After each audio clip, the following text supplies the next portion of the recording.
વહેલી સવારથી લોકોમાં અદ્ભુત ઉત્સાહ છે. આજે આપણે શું કરવાનું?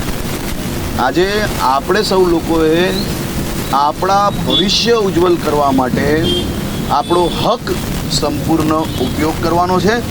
માત્ર પોતાના 10-15 મિનિટ સમય આપીને આપણે આપણા દેશના વિકાસની ગતિને આગળ વધારવાની છે. મારી સૌ ગુજરાતીઓને વિનંતી છે, ગુજરાતના સૌ નાગરિકોને વિનંતી છે, બે હાથ જોડીને વિનંતી કરું છું કે આજે મતદાનનો ઉપયોગ જરૂરથી કરજો, વધુમાં વધુ મતદાન કરજો.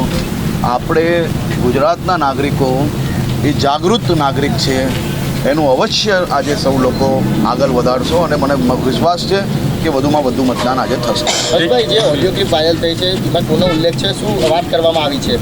એ ઓડિયો ક્લિપ આપ સૌની ન્યૂઝ ચેનલોના માધ્યમથી જ મને બી સાંભળવા મળી છે. એમાં ખાસ કરીને જે ન્યૂઝ ચેનલનું કેવું છે એ પ્રકારે કોઈક મૌલવી અને કોઈ કોંગ્રેસના નેતાની વાતચીત થઈ રહી છે અને એમાં ખાસ વર્ણન કરવામાં આવે છે કે કોંગ્રેસ કે असलम भाई से बात हुई है, वकील की व्यवस्था करके जामीन की व्यवस्था हो. આ ખૂબ દુઃખનો વિષય છે. તમારી ચેનલોના માધ્યમથી મને આ સાંભળવા મળ્યું અને આપ સૌ લોકોએ બી જોયું છે. આ પ્રકારના લોકોને છોડાવવા માટે આપણે કોઈ બી પ્રકારની મદદ ના કરવી.